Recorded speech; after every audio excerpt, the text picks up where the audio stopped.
Le 12 janvier 1888 était une journée exceptionnellement chaude dans les grandes plaines des États-Unis. Vers midi, les températures étaient si élevées que la neige et la glace ont commencé à fondre. Les gens erraient dehors, heureux et surpris par ce phénomène inhabituel. Mais tout a changé en quelques minutes. Un mur sombre et massif est arrivé du nord-ouest. Les vents de la force d'un ouragan étaient d'un froid glacial.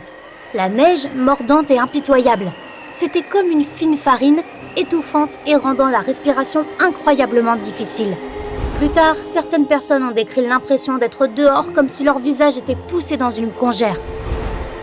En quelques heures, la température est passée de -1 degré à -29 degrés. À certains endroits, la température est tombée à un niveau absolument glacial, -40 degrés. Il était impossible de voir à plus de 3 pas de la porte.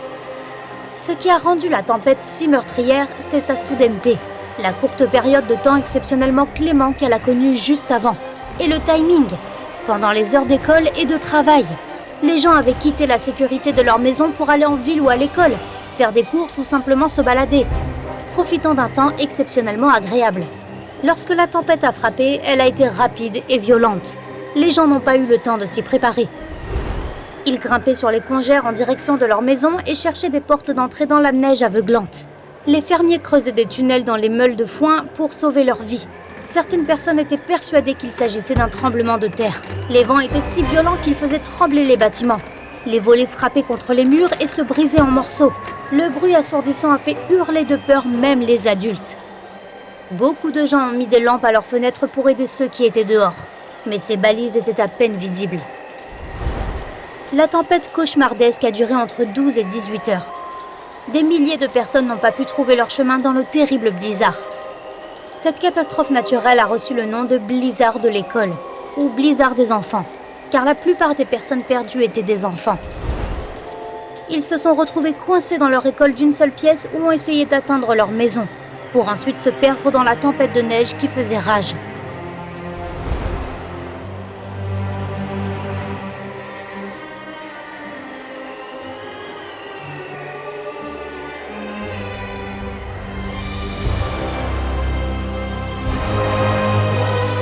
C'est au petit matin que Minnie Freeman, 19 ans, s'est rendue dans une école du comté de Valley au Nebraska.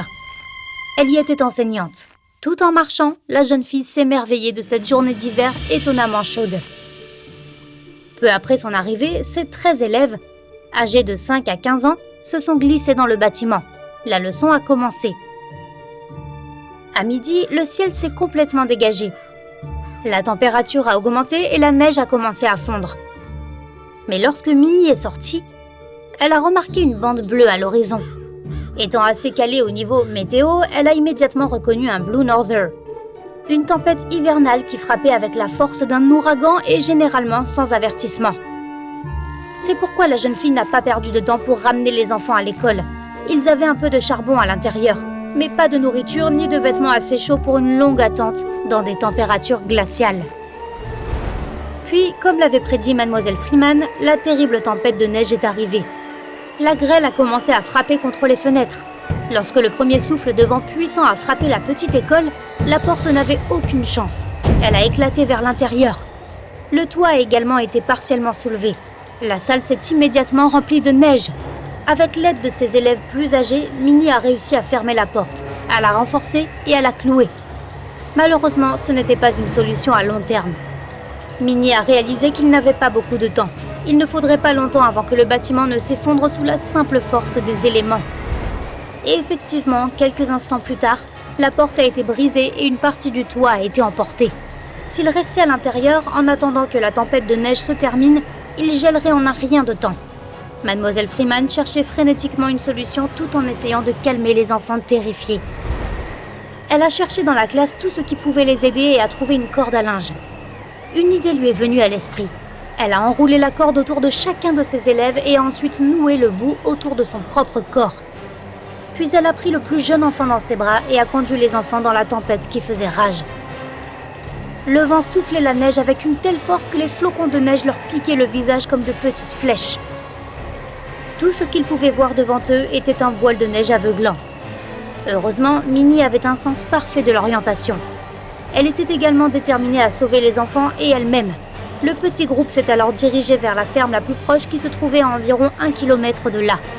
Mademoiselle Freeman connaissait le chemin. Après ce qui semblait être des heures, ils y arrivèrent en toute sécurité. Tous les enfants ont survécu et étaient en relativement bonne condition. Il est intéressant de noter que des témoins oculaires ont déclaré plus tard que Mademoiselle Freeman n'avait pas utilisé de corde pour empêcher les enfants de s'éloigner. Elle était présente à l'avant du petit cortège, à l'arrière et sur les côtés. Mais elle n'aurait pas pu mettre les enfants en sécurité sans l'aide des garçons et des filles plus âgés. En tout cas, Miss Freeman a attiré l'attention de tout le pays. Elle a reçu le surnom de Nebraska's Fearless Maid, saluant son courage ainsi que des centaines de demandes en mariage et des tonnes de cadeaux et de lettres d'admiration venant de tout le pays. Naturellement timide, Minnie a été surprise par tous les éloges et la publicité. Elle ne voulait pas être célèbre pour ce qu'elle considérait seulement comme son travail. C'était sa responsabilité de sauver ses élèves, et elle a fait tout son possible pour s'en acquitter. Bien que la catastrophe ait été terrible et inattendue, d'autres enseignants ont réussi à sauver leurs élèves d'un sort horrible. Par exemple, l'instituteur Seymour Dopp de Pawnee City, Nebraska, a insisté pour que ses 17 élèves restent à l'école lorsque la tempête a éclaté vers 14 heures. Ils ont tous passé la nuit dans le bâtiment. L'enseignant et les enfants ont dû brûler des stocks de bois. Sinon, ils auraient gelé au petit matin. Le lendemain, les parents inquiets, qui n'avaient pas dormi une seconde la nuit précédente, se sont dirigés vers le bâtiment de l'école.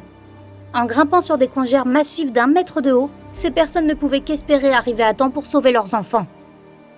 Heureusement, tous ceux qui étaient coincés sous la neige ont réussi à survivre la nuit. Dans les grandes plaines du Dakota du Sud, 2 hommes ont sauvé plusieurs écoliers. Ils ont attaché une corde à la maison la plus proche et se sont ensuite dirigés vers le bâtiment de l'école. Ils ont attaché l'autre extrémité de la corde et l'ont utilisée pour mettre les enfants en sécurité. Les personnes qui se trouvaient dehors à l'arrivée de la tempête ont essayé de se déplacer le long d'une clôture, d'une voie ferrée ou d'une rangée d'arbres. Ils n'ont pu trouver un bâtiment que par accident, après l'avoir percuté. S'il était impossible de rentrer chez eux, les gens se cachaient dans des granges, des poulaillers, des meules de foin ou même des congères. Une fillette de 11 ans a été prise dans la tempête avec plusieurs vaches. Elle a retrouvé le chemin de la maison en attrapant la queue de la vache de tête. L'animal connaissait son chemin et a ramené la fillette et le troupeau en sécurité.